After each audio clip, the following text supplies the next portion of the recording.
시청하기 전에 구독과 좋아요 버튼 꼭 눌러주시면 영상 제작에 아주 큰 힘이 됩니다. 60년을 함께 산 남편이 죽고 나서야 저는 진짜 제 이름을 알게 되었습니다. 유언장 속 한 줄. 모든 재산은 아내에게 남긴다. 그런데 말입니다.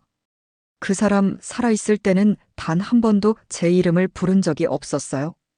평생 맞고만 살았던 인생. 그 마지막에 찾아온 충격의 반전. 여러분이라면 이 유산 받아들이시겠습니까? 남편 장례식이 끝나자마자 검은 정장을 입은 남자가 내 앞에 나타났다. 죄송합니다만 유언장을 전하러 왔습니다. 나는 속으로 웃었다. 유언장이라니.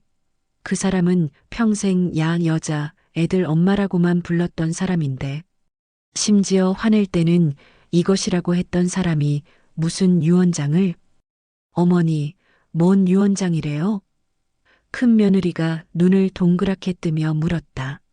아, 인연이 벌써 눈이 반짝거리네. 혹시 돈 냄새 맡았나? 봉투를 열어보니 내 눈이 휘둥그레졌다. 전 재산을 아내 최순자에게 물려준다라고 적혀 있는 게 아닌가. 어머머머. 나는 깜짝 놀라 소리를 질렀다.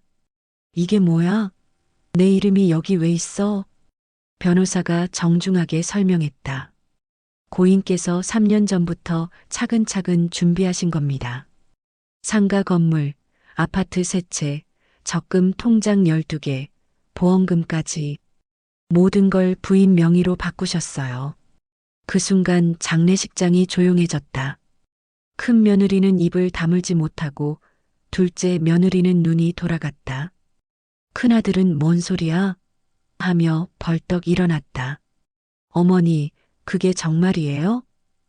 큰아들이 다급하게 물었다. 아, 이놈도 벌써 계산기를 두드리고 있구나. 나는 유언장을 다시 찬찬히 읽어봤다. 그런데 이게 웬일인가? 맨 아래쪽에 떨리는 글씨로 이런 말이 적혀 있었다. 아들들에게 너희 어머니는 평생 나를 위해 살았다. 밥하고 빨래하고 농사짓고 시부모 모시고 이제는 자기 인생을 살 자격이 있다.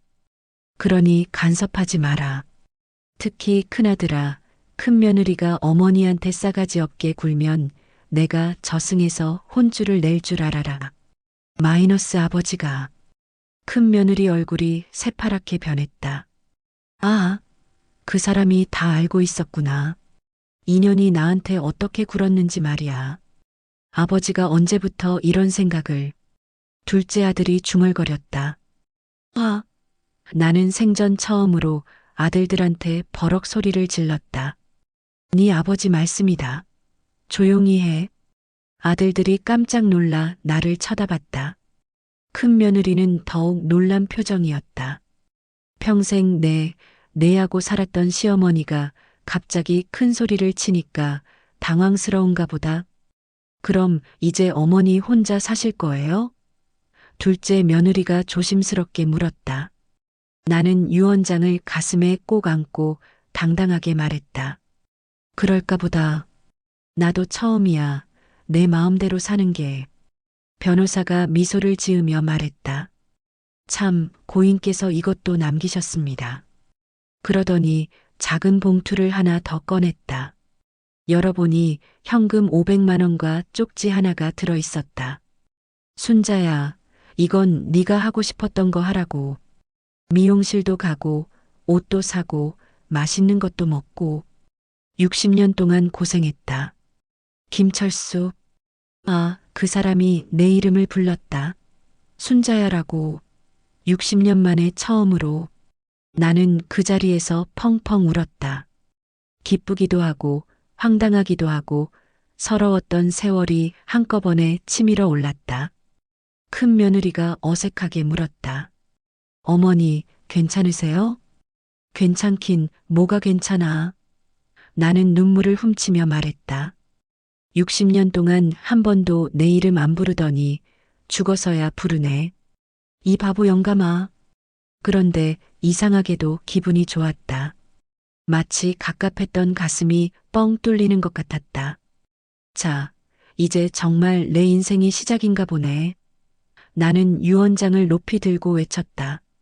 그때 장례식장 한 구석에서 박수 소리가 들렸다. 우리 동네 김할머니였다. 맞아, 순자야. 이제 내 마음대로 살아. 다른 할머니들도 하나둘 박수를 치기 시작했다. 그래, 그래. 60년이면 충분히 고생했어. 큰 며느리가 당황해서 말했다. 할머니들, 여기가 어디라고. 뭐, 장례식장이 어때서? 박 할머니가 버럭 소리쳤다. 우리 순자가 드디어 자유의 몸이 됐는데 축하도 못해? 나는 그 말에 웃음이 터졌다. 맞다. 이게 바로 해방이구나. 변호사가 마지막으로 말했다. 참, 고인께서 하나 더 당부하셨습니다. 우리 집 여자가 이제 뭘 하든 지지해주라. 특히 파마하고 싶다면 하게 해주고 여행 가고 싶다면 가게 해줘라 하셨어요. 파마? 나는 깜짝 놀랐다. 60년 동안 파마 한 번 제대로 못 해봤는데. 어머니, 정말 파마하실 거예요? 둘째 아들이 웃으며 물었다. 왜 안 해? 이제 내 돈인데. 나는 당당하게 대답했다. 그 순간 장례식장에 있던 모든 사람들이 나를 쳐다봤다. 81세 최순자 할머니의 새로운 인생이 이제 막 시작되는 역사적인 순간이었다. 우린 60년을 함께 살았다. 하지만 그는 한 번도 고맙다거나 사랑한다는 말을 하지 않았다. 심지어 나를 이름으로 부른 적도 없었다. 그런데 유언장을 받고 며칠 후 마치 숨어있던 비밀들이 하나둘 드러나기 시작했다. 첫 번째 깜짝 놀랄 일은 동네 슈퍼 사장 아들이 찾아오면서 시작됐다. 할머니, 저희 아버지가 돌아가시기 전에 꼭 전하라고 하신 말씀이 있어요. 뭔데? 할아버지가 매달 오셔서 할머니 좋아하실 만한 것들을 물어보셨대요. 우리 집 사람이 뭘 좋아할까? 하시면서요. 나는 깜짝 놀랐다. 정말? 네, 특히 겨울에는 호빵이랑 붕어빵을 많이 사가셨거든요. 그런데 할머니한테는 그냥 사온 거라고만 하셨죠? 맞다. 그 사람이 겨울마다 호빵을 사와서 그냥 지나가다가 샀다고 했었는데. 그래서 저희 아버지가 부인분한테 직접 물어보시면 되잖아요 했더니 청년이 웃으면서 말을 이었다. 할아버지가 그 사람한테는 못 물어봐. 쑥스러워서 하셨다네요. 아이고 어머나. 그 무뚝뚝한 사람이 쑥스러워서 못 물어봤다고? 그때 마침 옆집 할머니가 나타났다. 순자야, 너 모르는 게 또 있어. 또 뭔데? 내 남편이 겨울마다 연탄을 더 많이 사다 놓고 가더라. 우리 집 사람이 추위를 많이 탄다면서 말이야. 그리고 여름에는 선풍기가 고장나면 누가 시키지도 않았는데 새 걸로 바꿔놓고. 정말? 나는 눈이 휘둥그레졌다. 또 있어. 내가 감기 걸렸을 때 말이야. 그 사람이 약국에서 제일 비싼 종합감기약 사다가 몰래 밥상 옆에 놓고 갔어. 내가 창문 너머로 봤거든. 이게 무슨 소리야? 60년 동안 나는 그 사람이 나한테 관심도 없는 줄 알았는데 며칠 후에는 더욱 놀라운 일이 있었다. 은행에서 전화가 온 것이다. 최순자님, 고인께서 따로 만드신 적금이 하나 더 있는데요. 또요? 네, 매달 10만 원씩 넣으신 적금인데 통장 이름이 순자 용돈이라고 되어 있어요. 벌써 15년째 넣으셨더라고요. 나는 전화기를 든 채로 의자에 털썩 앉았다. 15년 동안 매달 10만 원씩? 할머니. 둘째 며느리가 계산기를 두드리며 소리쳤다. 그럼 이 돈이 거의 2천만 원이에요. 이자까지 합치면 더 많을 거고요. 그 순간 큰아들이 의아한 표정으로 말했다. 어머니, 그런데 아버지가 왜 이런 걸 다 숨기셨을까요? 살아계실 때 말씀하시면 될 텐데. 나도 그게 궁금했다. 대체 왜 숨긴 거야? 그때 우리 막내딸이 끼어들었다. 엄마, 아버지가 평생 말 안 하신 게 아니라 표현을 못 하셨던 것 같아요. 무슨 소리냐? 기억 안 나요? 내가 시집 갈 때 아버지가 신랑한테 뭐라고 하셨는지. 우리 딸 함부로 대하면 안 된다. 혹시라도 울리기라도 하면 내가 가만 안 둘 줄 알아라 하시면서 엄청 무서우셨잖아요. 맞다. 그때 그 사람이 사위한테 했던 말. 내 딸은 공주처럼 키웠다. 절대 함부로 대하지 마라. 또 있어요. 큰 며느리가 갑자기 말했다. 시아버지께서 제가 첫 아이 임신했을 때 몰래 산후조리원비를 미리 준비해 놓으셨어요. 그리고 신랑한테 며느리가 고생하면 안 된다. 좋은 곳으로 보내라 하셨거든요. 정말 나는 놀랐다. 네, 그리고 제가 둘째 낳을 때도 산후조리 제대로 해야 한다. 돈 걱정은 하지 말고 하시면서 시아버지가 그렇게 세심하신 줄 몰랐어요. 이게 대체 무슨 일이야? 내가 알던 그 사람이 아니잖아. 그때 둘째 아들이 웃으면서 말했다. 어머니, 사실 저희는 다 알고 있었어요. 뭘? 아버지가 말은 안 하셨지만 늘 어머니 걱정하셨다는 거요. 어머니가 늦게 들어오시면 대문 앞에서 기다리고 계시고 어머니 아프시면 밤새 뒤척이시고 너희들은 알았는데 나는 왜 몰랐지? 나는 속상했다. 어머니가 너무 바빠서 못 보셨을 거예요. 농사일에, 집안일에, 저희 뒷바라지에. 그 말을 듣자니 가슴이 먹먹해졌다. 정말 그랬을까? 내가 너무 바빠서 놓쳐버린 그 사람의 마음들이 있었을까? 일주일 후 동네에서 가장 나이가 많은 박 할아버지가 찾아왔다. 순자야, 내 남편이 돌아가기 한 달 전쯤에 나한테 한 얘기가 있어. 뭔데요? 그 친구가 그러더라고. 나는 말주변이 없어서 평생 마음을 제대로 전하지 못했다. 우리 집 사람한테 참 미안하다고 말이야. 나는 목이 메었다. 박 할아버지가 계속했다. 그래서 내가 그럼 지금이라도 말하지 그래 했더니 지금 와서 뭔 소리냐, 쑥스럽기만 하지 하면서 고개를 저었어. 그러면서 유언장에나 써놔야겠다 하더라고. 그래서요? 그게 내 마지막 말이 될 것 같다면서 웃더라고. 참 바보 같은 친구였어. 나는 그제서야 깨달았다. 그 사람의 유언장이 왜 그렇게 자세했는지, 왜 내 이름을 그렇게 정성스럽게 썼는지, 그건 60년 동안 하지 못했던 모든 말들을 한꺼번에 쏟아낸 거였다. 그날 저녁 동네 아줌마들이 우르르 찾아왔다. 순자야, 우리도 할 말이 있어. 뭔데? 김 아줌마가 먼저 입을 열었다. 내 남편이 장 보러 갈 때마다 우리 집 사람 좋아하는 거 뭐가 있지? 물어봤거든. 그래서 직접 물어보면 되잖아 했더니 그런 걸 어떻게 물어봐 하면서 얼굴을 빨갛게 하더라고. 박 아줌마도 거들었다. 맞아. 그리고 내가 아플 때는 혼자서 약국을 몇 군데씩 돌아다니면서 이 약이 좋은지 저 약이 좋은지 물어보고 다녔어. 정말요? 또 있어. 겨울에 내가 기침할 때 그 사람이 꿀을 사와서 기침에 좋다더라 하면서 놓고 갔잖아. 그때 얼마나 애가 탔는지 몰라. 이상했다.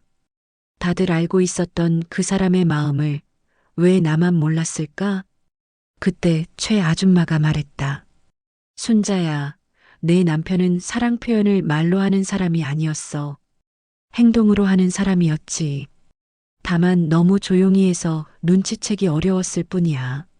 순자야. 박 할아버지가 내 손을 다시 잡았다. 내 남편은 말은 없었지만 마음만큼은 뜨거웠던 사람이야. 다만 표현할 줄 몰랐을 뿐이지. 그날 밤 나는 처음으로 그 사람에 대해 다시 생각해 봤다. 혹시 내가 놓친 사랑의 신호들이 있었을까? 말 대신 행동으로 보여준 마음들이 있었을까?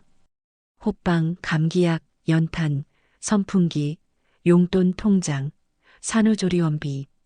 이 모든 것들이 그 사람이 나를 사랑했다는 증거였던 건 아닐까? 60년 동안 함께 살면서도 서로를 제대로 몰랐던 우리. 그런데 그 사람이 죽고 나서야 비로소 그의 진짜 마음을 알게 되다니. 이 바보 영감아. 나는 중얼거렸다. 살아있을 때 딱 한마디만 해줬으면 얼마나 좋았을까. 하지만 이상하게도 화가 나지는 않았다. 대신 뭔가 따뜻한 기분이 들었다. 그 사람도 나름대로는, 아니, 나름대로가 아니라 정말로 나를 사랑했던 거구나. 말 한마디 못하는 바보였지만 마음만큼은 진짜였던 거구나. 고마웠다고. 이제라도 말해주고 싶네. 나는 하늘을 올려다보며 속삭였다. 나는 고등학교도 못 나왔다. 18배 결혼해서 곧바로 가스불 앞에 섰다. 애 셋을 낳고 키우고 시부모를 모시고 남편 비위를 맞추고 그게 내 전부였다. 하지만 유언장을 받고 나니 문득 궁금해졌다. 나는 대체 언제부터 최순자가 아니라 그냥 여자, 애들 엄마, 밥하는 사람이 되었을까? 결혼 첫날부터였던 것 같다. 시어머니가 나를 부르는 말은 야, 세대가 였다. 시아버지는 아예 나를 보지도 않으셔서 대화 자체가 없었다. 남편은 필요할 때만 야하고 불렀다. 내 이름 순자는 그렇게 사라졌다. 기억해보니 정말 기가 막힌 일들이 한둘이 아니었다. 큰아이를 낳을 때 나는 난산으로 사흘 동안 고생했다. 그런데 아이가 태어나자마자 시어머니가 하신 말씀이 뭔지 아나? 겨우 이거 가지고 난리야? 나는 애 5을 낳았는데도 이런 적 없어. 고생한 며느리한테 고생했다는 말 한마디 없이 말이다. 둘째 아이 낳을 때는 더했다. 출산 후 일주일도 안 돼서 밭일을 나가야 했다. 몸이 아파서 며칠만 더 쉬면 안 될까요? 했더니 남편이 뭐라고 했는지 아나? 몸이 왜 이래? 애도 제대로 못 낳고 밥도 늦게 하고. 그 말에 나는 내가 사람도 아닌 줄 알았다. 그냥 아이 낳는 기계, 밥하는 기계인 줄 알았다. 지금 생각해보면 나는 사람이 아니라 가사노동 담당 직원이었던 것 같다. 그것도 월급 없는, 휴가 없는 24시간 근무하는. 새벽 4시에 일어나서 밥하고 빨래하고 농사일 나가고 저녁에 돌아와서 또 저녁 차리고 하루도 쉰 적이 없었다. 그런데 그걸 당연하게 생각하더라. 그 집 사람들은. 한 번은 내가 감기로 몸살이 심해서 하루 종일 누워 있었다. 그랬더니 저녁에 남편이 집에 와서 하는 말이 밥은? 몸이 아파서 못했어요. 그럼 라면이라도 끓여야지. 아, 그때 정말 죽고 싶었다. 아픈 사람한테 괜찮냐? 한마디도 없이 밥 걱정부터 하는 남편을 보니까 더 가관인 건 시어머니였다. 내가 둘째를 임신했을 때 입덧이 심해서 냄새만 맡아도 토했다. 그런데 시어머니가 뭐라고 하셨는지 아나? 임신이 무슨 병이라고 그러게 난리야? 나는 임신했을 때도 일 다 했어. 그러면서 더 많은 일을 시키셨다. 빨래, 청소, 농사일까지. 임신 9개월까지 논에 나가서 일했다. 그때 나는 생각했다. 아, 나는 정말 사람이 아니구나. 그냥 일하는 도구구나. 하지만 그때는 그게 당연한 줄 알았다. 시집간 며느리는 원래 그렇게 사는 거라고 생각했다. 그런데 지금 생각해보니 정말 어이가 없다. 유언장을 받고 나서 처음으로 큰 며느리한테 따져봤다. 야, 너 나한테 그동안 어떻게 굴었는지 기억하지? 큰 며느리가 당황했다. 어머니, 그게 명절 때마다 어머니는 집에서 쉬세요 하면서 나보고 부엌 일만 시켰잖아. 손님들은 다 거실에서 편하게 앉아 있고 나만 혼자 부엌에서 바글바글. 그건 어머니가 요리를 제일 잘하셔서. 잘한다고 혼자 다 해야 해? 너는 왜 안 도와줬어? 큰 며느리가 할 말이 없었다. 그리고 내가 아플 때 한 번이라도 괜찮으세요? 물어봤나? 병원에 갈 때 한 번이라도 따라와 줬나? 어머니, 앞으로는 명절 때 너도 부엌일해. 나만 하지 말고. 알았어? 네, 어머니. 오호, 이렇게 말하니까 시원하네. 둘째 며느리한테도 한마디 했다. 너도 마찬가지야. 그동안 시어머니 대접을 어떻게 했는지 생각해봐. 죄송해요, 어머니. 미안하다고만 하지 말고 앞으로 달라져. 알았지? 아들들한테는 더 확실하게 말해줬다. 너희들 아버지 닮아서 말이 없긴 한데 그래도 어머니한테는 고맙다는 말 정도는 해라. 60년 동안 밥해주고 빨래해준 사람한테 감사 인사도 없으면 어떻게 해? 큰아들이 머리를 극적였다. 어머니, 죄송합니다. 죄송하다고 하지 말고 앞으로 잘해. 그리고 가끔은 맛있는 거라도 사오고. 네, 어머니. 아, 이렇게 내 마음을 시원하게 말하니까 얼마나 속이 뻥 뚫리는지. 그 다음 날 동네 미용실에 갔다. 사장님, 파마 좀 해주세요. 어머, 순자 언니. 파마 안 하신다면서요? 이제 할 거예요. 60년 만에 처음으로. 어떤 스타일로 해드릴까요? 나는 잡지에서 본 젊은 연예인 사진을 가리켰다. 이렇게 해주세요. 어머, 언니. 이건 너무 화려한데. 화려하면 어때요? 내 돈으로 내 머리 하는데. 파마를 하고 나니 완전 다른 사람이 됐다. 거울을 보는데 내가 이렇게 예뻤나 싶었다. 집에 돌아가는 길에 옷가게에도 들렀다. 사장님, 예쁜 옷 있어요? 어머, 순자 고모. 오늘 왜 이렇게 예쁘게 하셨어요? 이제부터 예쁘게 살려고요. 좋은 옷 보여주세요. 분홍색 블라우스에 검은색 바지를 샀다. 신발도 새로 샀다. 집에 들어가니까 가족들이 깜짝 놀랐다. 어머니, 완전 다른 사람 같아요. 맞지? 이제부터 이렇게 살 거야. 그날 저녁 나는 선언했다. 앞으로 나는 최순자로 살 거야.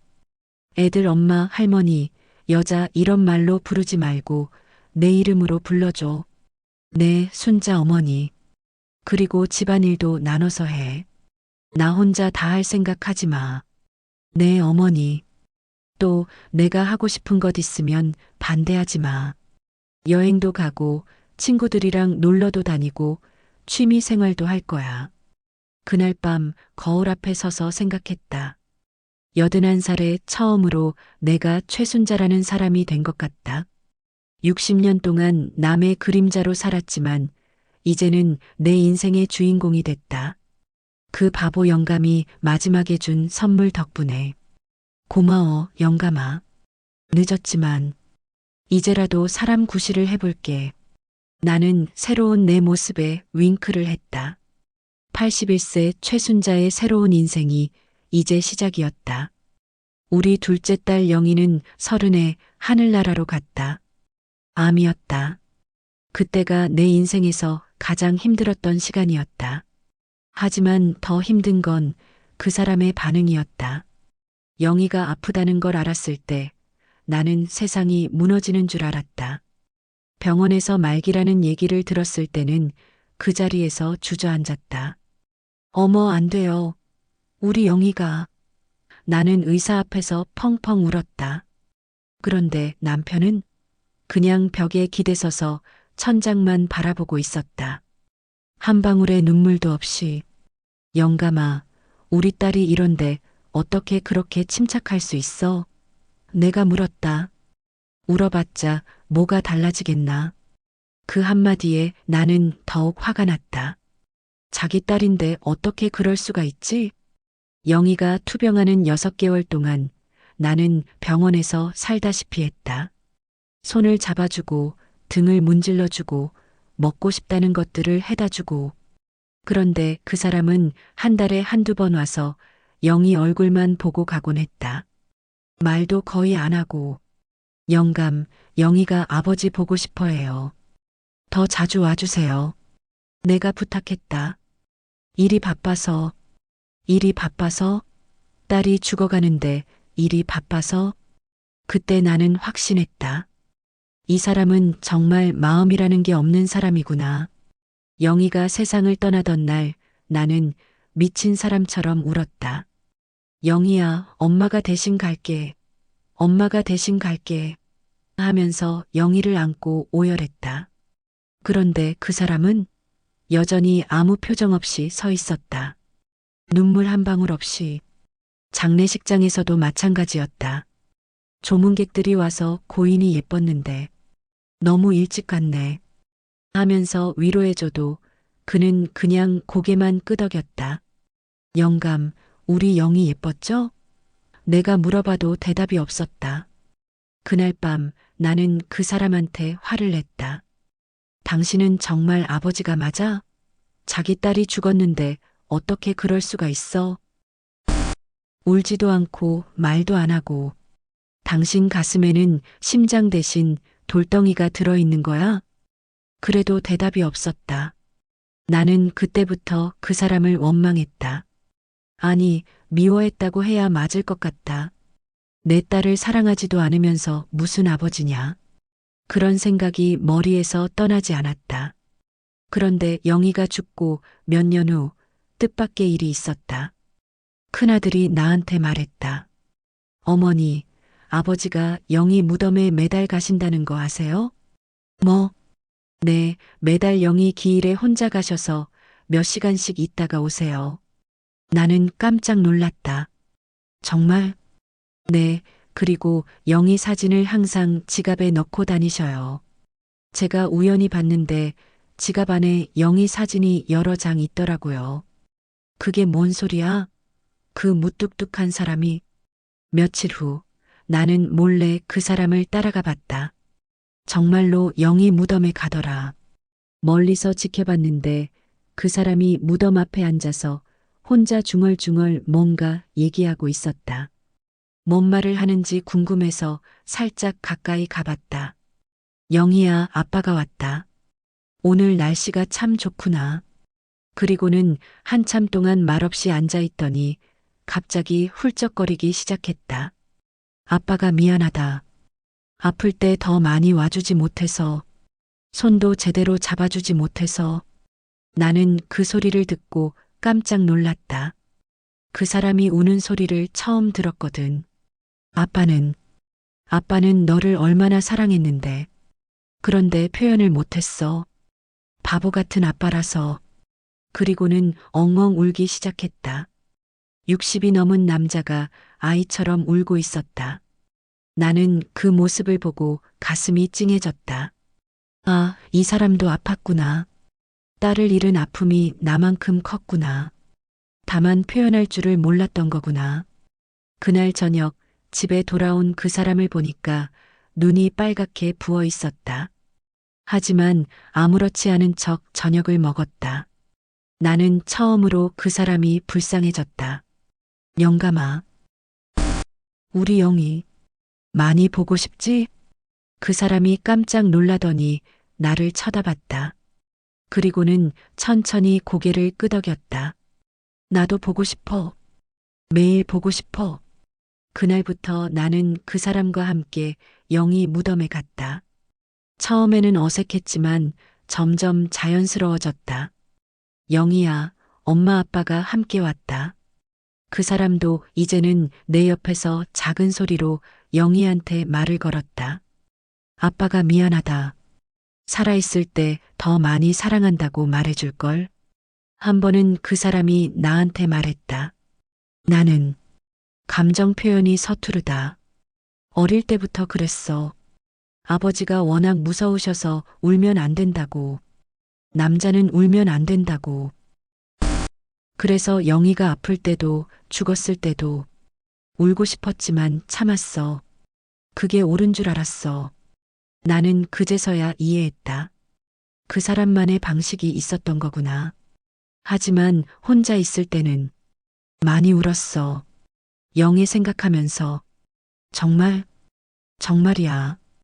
우리 영희가 얼마나 예쁜지, 얼마나 착한지 아빠는 다 알고 있었어. 그 말을 듣고 나는 울음이 터졌다. 미안해서 고마워서, 슬퍼서 복잡한 감정이 한꺼번에 올라왔다. 영감아, 미안해. 나도 몰랐어. 괜찮아. 내가 표현을 못해서 그런 거야. 그날 이후로 나는 그 사람을 조금씩 이해하게 됐다. 감정이 없는 게 아니라 표현할 줄을 모르는 거였구나. 사랑이 없는 게 아니라 말로 하는 방법을 몰랐던 거구나. 지금 생각해보니 그 사람은 평생 그런 식으로 살았던 것 같다. 마음은 있었지만 표현은 못하고, 사랑은 있었지만 말은 못하고. 그래도 지금은 안다. 그 사람이 영희를, 나를, 가족을 얼마나 사랑했는지. 늦었지만 이제라도 알게 돼서 다행이다.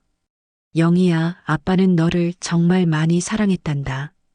엄마도 이제 알았어. 무덤 앞에서 그렇게 말하니까 바람이 살살 불어서 영희가 대답하는 것 같았다. 유언장 한 장으로 내 세상이 완전히 바뀌었다. 아니, 정확히는 봉투 2개였지. 첫 번째 봉투에는 유산 상속 내용이, 두 번째 봉투에는 현금 500만 원과 그 사람의 마지막 편지가 들어 있었다. 그 편지를 다시 읽어보니 이런 말이 적혀 있었다. 순자야, 평생 고마웠다.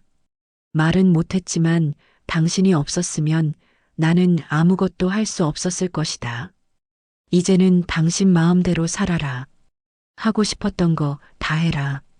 그게 내 마지막 부탁이다. 김철수가 60년 만에 처음 받은 러브레터였다. 비록 죽고 나서야 받았지만 변호사가 상세히 설명해준 유산 목록을 보고 나는 기절할 뻔했다. 상가 건물 3동, 아파트 3채, 적금 통장 17개, 주식, 보험금까지 합치면 대략 15억 정도 됩니다. 15억? 나는 평생 1,000만 원도 제대로 만져본 적이 없는데 갑자기 15억의 주인이 됐다니. 그리고 매달 임대료와 이자, 수입이 약 300만 원 정도 들어올 예정입니다. 300만 원. 그동안 한 달 용돈이 10만 원이었는데 집에 돌아와서 첫 번째로 한 일은 통장 정리였다. 은행에 가서 모든 통장을 내 이름으로 정리하고 카드도 새로 발급받았다. 처음으로 내 이름이 적힌 체크카드를 받아들고 얼마나 신기했는지. 최순자님, VIP 고객이시니까 특별 서비스를 받으실 수 있어요. 은행 직원이 말했다. VIP? 나한테? 평생 은행에서 언니, 어머니 소리만 듣다가 VIP 고객님이라니. 그 다음 날 나는 평생 한 번도 가보지 못했던 백화점에 갔다. 어서 오세요, 고객님. 백화점 직원들의 인사를 받으며 들어가는데 기분이 이상했다. 진짜 고객님 대접을 받는 기분이었다. 먼저 화장품 코너에 갔다. 어떤 제품을 찾으세요? 저 나이가 많은데도 쓸 수 있는 거 있나요? 물론입니다. 시니어분들을 위한 프리미엄 라인이 있어요. 직원이 친절하게 설명해 주면서 이것저것 발라줬다. 거울을 보니 내가 이렇게 예뻐 보일 수도 있구나 싶었다. 이거 다 주세요. 네. 전부요? 네, 전부요. 결제 금액이 80만 원이 나왔다. 예전 같으면 상상도 못할 금액이었지만 이제는 내 돈이니까. 카드를 내밀면서 말했다. 체크카드로 할게요. 최순자 고객님 맞으시죠? VIP 고객님이시네요. 아, 이게 돈의 힘이구나. 그 다음은 옷가게였다. 어머님, 어떤 스타일 옷을 찾으세요? 젊어 보이는 걸로요. 점원이 예쁜 옷들을 이것저것 가져다 줬다. 원피스, 재킷, 바지, 블라우스. 예전 같으면 비싸다 사치다 생각했을 텐데 지금은 다르다. 이거 다 포장해 주세요. 네. 정말 다요? 네, 다요. 그리고 구두도 보여주세요. 결국 그날 200만 원어치 쇼핑을 했다. 평생 200만 원어치 옷을 산 적이 없었는데 집에 돌아와서 새 옷을 입고 화장을 해봤다. 거울 속의 내 모습이 완전히 달랐다. 어머, 어머니. 완전 다른 사람 같아요. 큰 며느리가 깜짝 놀랐다. 그렇지? 이제부터 이렇게 살 거야. 그날부터 내 일과가 완전히 바뀌었다. 아침에는 꽃시장에 가서 예쁜 꽃을 사다가 집에 꽂아놓는다. 예전에는 꽃 사는 게 사치라고 생각했는데 지금은 매일 다른 꽃으로 바꿔준다. 점심에는 좋은 식당에 가서 맛있는 걸 먹는다. 혼자 가기 뭐하면 동네 할머니들과 함께 간다. 순자야, 요즘 너 정말 달라졌다. 김할머니가 말했다. 어떻게? 표정이 완전히 밝아졌어. 예전에는 항상 시무룩했는데 지금은 얼굴에서 광이 나. 맞다. 나도 그걸 느꼈다. 거울 볼 때마다 내가 이렇게 환하게 웃을 수 있구나 싶었다. 오후에는 문화센터에 가서 수업을 듣는다. 서예, 요가, 노래교실. 평생 못 해봤던 것들을 하나씩 배우고 있다. 할머니, 목소리가 정말 좋으세요. 노래교실 선생님이 말했다. 81세에 처음 들어보는 칭찬이었다. 저녁에는 아들들과 며느리들이 내 눈치를 본다. 어머니, 오늘은 뭐 하셨어요? 조심스럽게 물어본다. 응, 백화점 갔다가 식당에서 맛있는 거 먹고 문화센터에서 노래 배우고 왔어. 아, 네. 예전에는 내가 하루 종일 뭘 했는지 관심도 없었던 아이들이 지금은 궁금해한다. 역시 돈의 힘이구나. 며칠 전에는 더 재미있는 일이 있었다. 큰 며느리가 조심스럽게 물어봤다. 어머니, 혹시 저희한테 도움이 필요한 거 있으면 말씀해 주세요. 도움? 네, 뭐. 장복이나 병원 모시기나. 아, 이제야 나한테 잘하려고 하는구나. 괜찮어. 나 혼자 다 할 수 있어. 택시도 타고 배달 음식도 시켜 먹고. 아, 네. 둘째 며느리는 아예 선물까지 사왔다. 어머니, 이거 좋은 건강식품이에요. 예전에는 명절에만 하나씩 사오던 애가 이제는 일주일에 한 번씩 뭘 사온다. 아들들도 마찬가지다. 갑자기 안부 전화를 자주 한다. 어머니, 몸 괜찮으세요? 필요한 거 없으세요? 응, 괜찮어. 너희들도 건강히 지내고. 그런데 이상한 건 예전보다 가족들이 나한테 더 관심을 보인다는 거다. 돈 때문일까? 아니면 내가 당당해져서일까? 아마 둘 다인 것 같다. 가장 큰 변화는 내 마음이었다. 예전에는 항상 눈치 보고 살았다. 이거 해도 될까? 저거 사도 될까? 하지만 지금은 다르다. 내가 하고 싶으니까 한다. 내 돈이니까. 그리고 가장 중요한 건 처음으로 내 존재가 인정받았다는 느낌이다. 그 사람이 유언장에 써준 최순자라는 내 이름. 그게 나를 완전히 바꿨다. 60년 동안 여자, 애들 엄마, 할머니로만 불리다가 드디어 최순자가 된 기분이다. 매일 아침 거울을 보면서 말한다. 안녕, 최순자. 오늘도 내 마음대로 살아봐. 81세에 시작된 내 인생 2막. 생각보다 훨씬 재미있다. 영감아, 고마워. 덕분에 나도 사람 구실을 해보네. 하늘 향해 손을 흔들면서 오늘도 새로운 하루를 시작한다. 그 후로 나는 매일 생각했다. 그게 정말 사랑이었을까? 미안함이었을까? 혹은 죄책감? 솔직히 말하면 아직도 확신이 서지 않는다. 60년 동안 나를 이름으로 부르지 않았던 사람. 아플 때 괜찮냐? 한마디 없이 밥은? 부터 물었던 사람. 딸이 죽었을 때도 눈물 한 방울 보여주지 않았던 사람. 그런 사람의 마지막 유언장과 몰래 모아둔 순자 용돈 통장을 나는 어떻게 받아들여야 할까? 며칠 전 동네 할머니들과 이 얘기를 했다. 순자야, 그래도 결국은 너를 생각했던 거 아냐? 김할머니가 말했다. 그렇긴 한데. 살아있을 때 한 번만 따뜻하게 해줬어도 좋았을 텐데. 남자들이 원래 그래. 말로 표현 못하고. 박할머니도 거들었다. 우리 영감도 그랬어. 평생 사랑한다 한 번도 안 하더니 죽고 나서 서랍에서 내 사진이 나오더라고. 정말? 응, 젊었을 때부터 늙은 것까지 다 모아둔 거야. 그걸 보고 얼마나 울었는지. 최할머니가 웃으면서 말했다.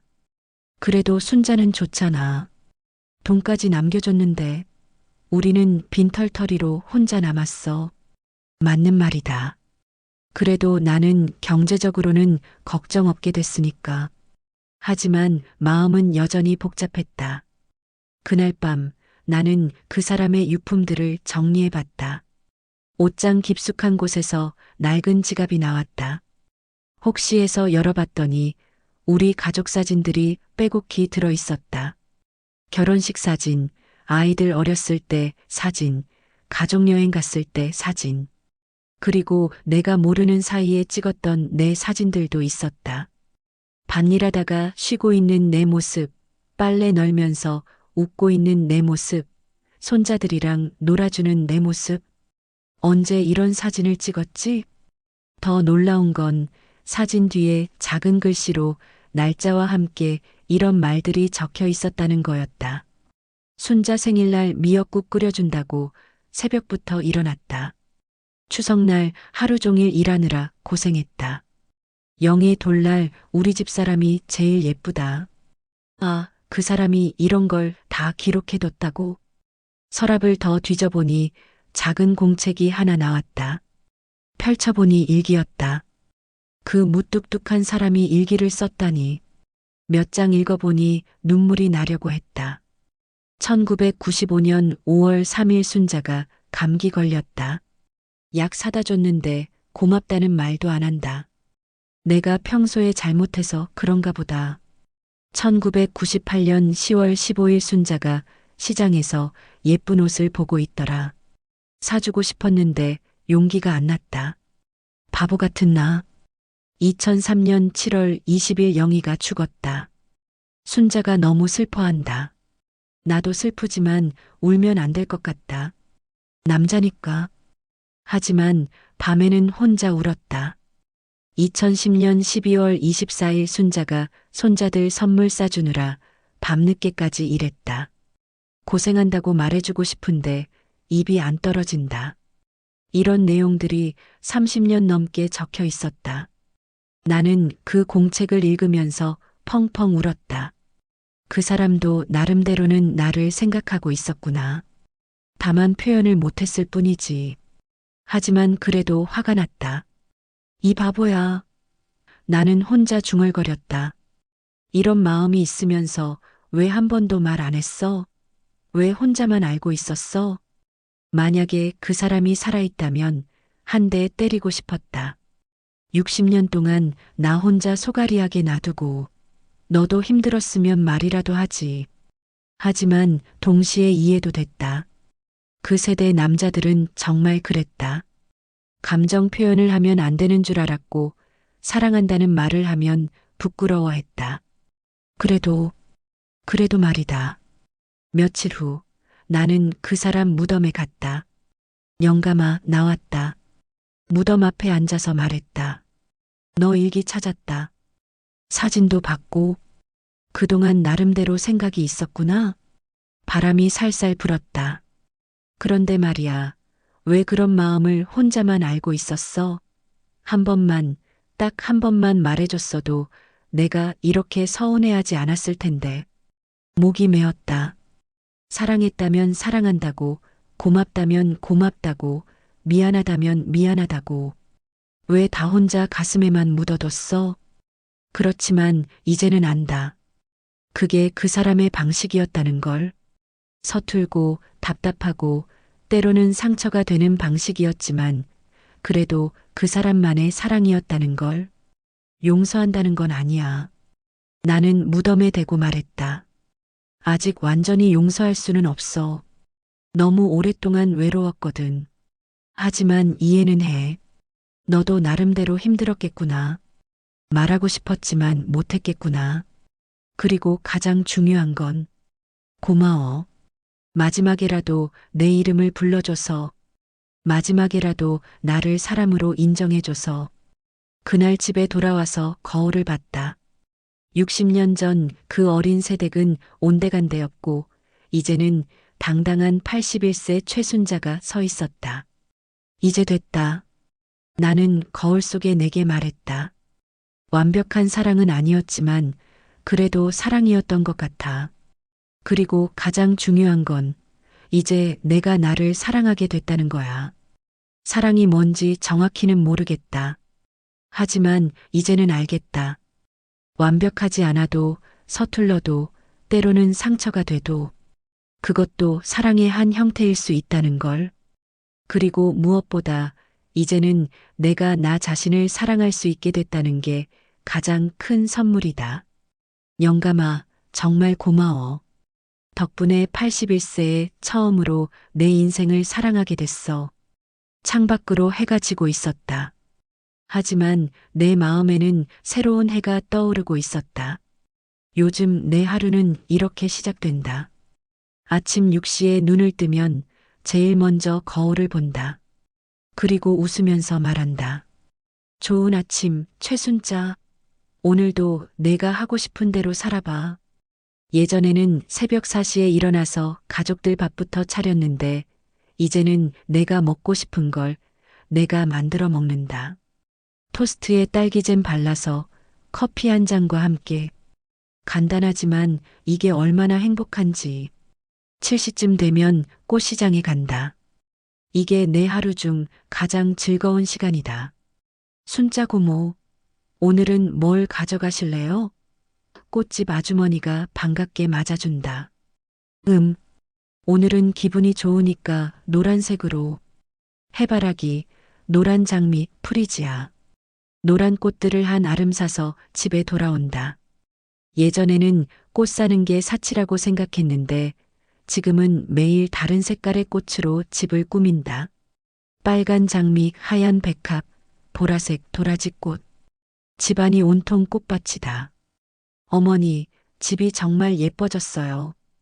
둘째 며느리가 감탄한다. 그렇지? 꽃이 있으니까 집이 살아있는 것 같아. 거실 커튼도 바꿨다. 60년 동안 써온 칙칙한 갈색 커튼 대신 밝은 노란색으로. 햇빛이 들어오면 집안이 온통 금빛으로 물든다. 어머, 완전 다른 집 같아요. 큰 며느리도 놀란다. 응, 이제야 내 집 같아. 침실도 완전히 바꿨다. 새 이불, 새 베개, 그리고 화장대까지. 80대 할머니가 화장대가 웬 말이냐고? 나도 예쁘게 꾸밀 권리가 있다. 매일 아침 화장대 앞에 앉아서 화장을 한다. 선글라스, 립스틱, 볼터치까지. 81세에 처음 해보는 메이크업이 이렇게 재미있을 줄 몰랐다. 순자 언니, 요즘 정말 젊어 보여. 동네 아주머니들이 말한다. 그래, 나도 그런 기분이야. 오전에는 문화센터에 간다. 월요일은 서예, 화요일은 요가, 수요일은 노래교실, 목요일은 댄스, 금요일은 영어회화. 영어회화? 81세의 영어라니. 헐로 마이 네임 이즈 순마이너스야. 발음은 엉망이지만 그래도 재미있다. 선생님이 할머니, 발음이 점점 좋아지고 있어요. 라고 해주면 기분이 날아갈 것 같다. 댄스 교실에서는 젊은 사람들이랑 같이 춤을 춘다. 물론 따라가기 힘들지만 그래도 즐겁다. 할머니, 리듬감이 좋으세요. 20대 강사가 엄지를 척 들어준다. 81세에 처음 들어보는 리듬감 좋다는 칭찬. 점심시간에는 동네 할머니들과 맛집 탐방을 한다. 예전에는 집에서만 먹었는데 이제는 이탈리안 레스토랑, 일식집, 중국집. 안 가본 데가 없다. 순자야, 너 정말 많이 변했다. 김할머니가 말한다. 어떻게? 예전에는 항상 우울해 보였는데 지금은 얼굴에서 광이 나. 박 할머니도 거든다. 맞아. 그리고 말투도 달라졌어. 예전에는 죄송해요. 괜찮아요만 했는데 지금은 내가 하고 싶어서 하는 거야. 이렇게 말하잖아. 정말 그렇다. 나도 느꼈다. 말하는 것부터 달라졌다. 예전 괜찮아요. 제가 할게요. 지금 아니야. 이건 내가 하고 싶어서 하는 거야. 예전 미안해요. 패 끼쳐서. 지금 고마워. 덕분에 즐거웠어.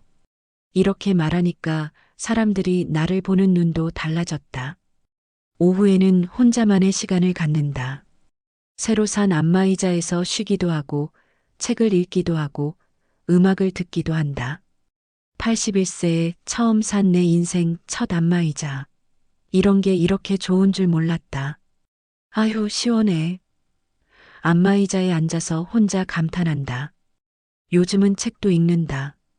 젊은 사람들이 보는 소설책도 보고 여행 가이드북도 본다. 내년에는 제주도 여행을 갈 계획이거든. 어머니, 정말 제주도 가실 거예요? 큰아들이 걱정스럽게 묻는다. 당연하지. 평생 비행기 한 번 못 타봤는데 이번 기회에 타볼 거야. 혼자 가시게요? 아니지. 내 친구들이랑 같이 갈 거야. 우리끼리 여행단 만들었어. 정말이다. 동네 할머니 5명이서 실버걸스 여행단을 만들었다. 이름도 우리가 직접 지었다. 저녁에는 가족들과 시간을 보낸다. 하지만 예전과는 완전히 다르다. 예전에는 내가 저녁을 차리고 설거지를 하고 뒷정리까지 다 했다. 하지만 지금은 오늘 저녁은 중국집에서 시켜 먹자. 어머니, 괜찮으세요? 괜찮다니까? 가끔은 배달 음식도 먹어야지. 며느리들이 당황한다. 평생 직접 해주기만 했던 시어머니가 갑자기 배달 음식을 시키자고 하니까. 그런데 어머니, 요즘 너무 바쁘신 것 아니에요? 큰 며느리가 조심스럽게 묻는다. 바빠서 좋아. 할 일이 많다는 건 사는 재미가 있다는 뜻이야. 몸은 괜찮으세요? 괜찮긴. 오히려 전보다 더 건강해진 것 같아.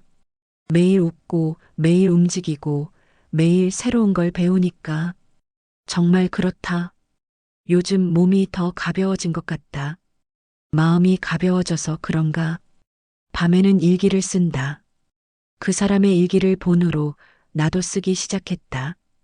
2025년 9월 14일 오늘은 댄스 교실에서 젊은 사람들과 함께 춤을 췄다. 81세에 리듬감 좋다는 말을 들을 줄 몰랐다. 기분 최고. 2025년 9월 15일 꽃시장에서 해바라기를 샀다. 집안이 온통 노란색이다. 햇빛처럼 환하다. 내 마음도 그렇다. 2025년 9월 16일 영어 선생님이 발음이 좋아졌다고 했다. 헐로 마이 네임 이즈 순마이너스야. 81세 최순자의 첫 영어다. 일기를 쓰면서 깨달았다. 나는 지금 정말로 행복하다는 것을. 60년 동안 남의 인생을 살았지만 이제는 내 인생을 살고 있다. 매일 아침 일어나는 게 기대되고 매일 새로운 걸 배우는 게 즐겁고 매일 나 자신이 조금씩 달라지는 게 신기하다. 이게 바로 나답게 사는 거구나. 81세에 처음 찾은 내 진짜 모습. 늦었지만 이제라도 찾게 돼서 다행이다. 오늘도 거울 앞에서 말한다. 최순자, 오늘도 수고했어. 내일도 내가 하고 싶은 대로 살아봐. 거울 속에 할머니가 활짝 웃고 있다. 81세가 이렇게 아름다울 수 있구나. 마이너스 마이너스 마이너스. 매일 밤 일기장에 한 줄씩 쓴다. 그 사람은 말 대신 마지막에 나를 사람으로 남겼다. 이 한 줄을 쓸 때마다 가슴이 뭉클해진다. 오늘로 그 사람이 떠난 지 6개월이 됐다. 처음에는 분노와 서운함 뿐이었는데 이제는 복잡한 감정들이 정리된 것 같다. 완전히 용서했다고는 할 수 없다. 60년의 세월을 한 장의 유언장으로 다 지울 수는 없으니까. 하지만 이해하게 됐다. 그리고 무엇보다 감사하게 됐다. 오늘 아침에도 평소처럼 꽃시장에 갔다. 요즘은 꽃집 아주머니와 단골이 돼서 이런저런 얘기를 많이 나눈다. 순자 고모, 요즘 정말 행복해 보여요. 그래요? 네, 처음 오셨을 때랑 완전 달라요. 그때는 뭔가 슬퍼 보이셨는데 지금은 뭐랄까 자유로워 보이세요. 자유로워 보인다는 말에 가슴이 뭉클했다. 정말 그렇다.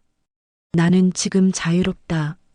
60년 동안 남의 눈치를 보며 살았지만 이제는 내 마음대로 산다. 하고 싶은 말을 하고 가고 싶은 곳에 가고 입고 싶은 옷을 입는다. 오늘은 뭘 가져가실래요? 오늘은 감사의 마음을 표현하고 싶어서 하얀 국화꽃으로 주세요. 하얀 국화를 한 알음 사서 그 사람 무덤에 갔다. 영감아, 나 또 왔다. 무덤 앞에 꽃을 놓고 앉았다. 이제는 이곳에 오는 것도 자연스럽다. 오늘은 감사 인사를 하러 왔어. 바람이 살살 불어왔다. 6개월 전에는 원망스러웠어. 왜 살아있을 때 한 번도 따뜻하게 해주지 않았는지, 왜 내 이름조차 불러주지 않았는지. 하지만 이제는 알겠어. 그게 너의 한계였다는 걸. 그 시대, 그 환경에서 자란 남자로서는 그게 최선이었다는 걸. 목이 좀 메었다. 그리고 무엇보다 마지막에 내게 가장 소중한 선물을 줬다는 걸. 돈이 아니야. 물론 돈도 고맙지만 그게 전부가 아니야. 가장 큰 선물은 내 이름을 불러준 거야. 최순자, 60년 만에 처음으로 눈물이 나려고 했다. 그 덕분에 나는 81세에 처음으로 내가 누군지 알게 됐어. 애들 엄마도 할머니도 여자도 아닌 최순자라는 한 사람이라는 걸. 그리고 내가 사람답게 살 권리가 있다는 걸. 행복할 권리가 있다는 걸. 그날 집에 돌아와서 거울을 봤다. 81세의 최순자가 거기 서 있었다. 주름은 많지만 눈은 반짝반짝 빛나고 있었다. 고마워. 거울 속의 나에게 말했다. 81세까지 포기하지 않고 살아줘서. 저녁에 가족들과 함께 식사를 했다. 요즘은 가족 관계도 많이 달라졌다. 어머니, 내일 병원 가실 때 제가 모셔다 드릴까요? 큰아들이 물었다. 괜찮아. 택시 타고 갈 수 있어. 그래도 대신 가끔 안부 전화나 해줘. 그게 더 고마워. 예전 같으면 괜찮다. 혼자 갈 수 있다고 말했을 텐데 이제는 안부 전화해달라고 당당히 요청한다. 큰 며느리가 말했다. 어머니, 요즘 정말 달라 보이세요. 뭔가 더 당당해지신 것 같아요. 당당해졌다고? 좋은 뜻으로? 네, 정말 좋은 뜻이에요. 예전에는 항상 우리 눈치를 보셨는데 지금은 당신만의 생각과 의견이 확실해 보이세요. 둘째 며느리도 거들었다. 맞아요. 그리고 표정도 훨씬 밝아지셨어요. 웃을 때 정말 예뻐 보이세요. 81세에 처음 듣는 예뻐 보인다는 말. 고마워. 너희들도 요즘 나한테 더 잘해주는 것 같던데? 죄송해요, 어머니. 그동안 너무 당연하게 생각했어요. 괜찮아. 이제라도 알게 된 게 어디야. 그날 밤 일기를 썼다. 2025년 9월 20일 오늘 그 사람 무덤에 가서 감사 인사를 했다. 완전한 용서는 아니지만 이제는 이해한다. 그리고 무엇보다 감사하다. 그 사람이 마지막에 나를 최순자로 불러줘서 81세에 처음으로 내가 누구인지 알게 됐다. 나는 최순자다. 꿈꾸고 웃고 사랑하고 화내고 울 수 있는 한 명의 온전한 사람이다. 일기를 다 쓰고 창밖을 봤다. 달이 밝게 떠 있었다. 영감아, 어디 있든지 잘 지내고 있어. 나도 잘 지내고 있어. 하늘을 올려다보며 속삭였다. 아직도 원망스러울 때가 있어. 왜 좀 더 일찍 이런 마음을 보여주지 못했는지. 하지만 그래도 고마워. 늦었지만 마지막에라도 나를 사람으로 인정해줘서. 덕분에 나는 81세에 처음으로 진짜 내 인생을 살게 됐어. 그리고 가장 중요한 말을 했다. 용서한다는 건 아니야. 하지만 이해해. 그리고 이제는 우리 둘 다 자유로워진 것 같아. 너는 말하지 못했던 모든 짐에서 자유로워졌고, 나는 눈치 보며 살았던 모든 굴레에서 자유로워졌어. 달빛이 내 얼굴을 비췄다. 81세 최순자의 얼굴을. 이제는 확신할 수 있다. 나는 행복하다. 늦었지만 지금이라도 내 인생의 주인공이 됐다. 매일 아침 일어나는 게 기대되고, 매일 새로운 걸 배우는 게 즐겁고, 매일 나 자신을 사랑하게 된다. 그 사람이 남긴 마지막 선물. 그건 돈도 집도 아니었다. 최순자라는 내 이름을 되찾아준 것. 사람으로서 살 수 있는 용기를 준 것. 81세에 새로운 인생을 시작할 수 있게 해준 것. 그것이야말로 진짜 선물이었다. 영감아, 정말 고마워. 이제 나는 더 이상 누군가의 그림자가 아니야. 나는 최순자야. 81세의 당당한 최순자. 내일도 꽃시장에 가고, 문화센터에서 새로운 걸 배우고, 친구들과 맛있는 걸 먹고, 밤에는 일기를 쓸 거다. 그리고 매일 거울 앞에서 말할 거다. 안녕, 최순자. 오늘도 내가 하고 싶은 대로 살았구나. 내일도 그렇게 살아봐. 81세에 시작된 내 진짜 인생은 이제 막 시작이다. 마이너스 마이너스 마이너스.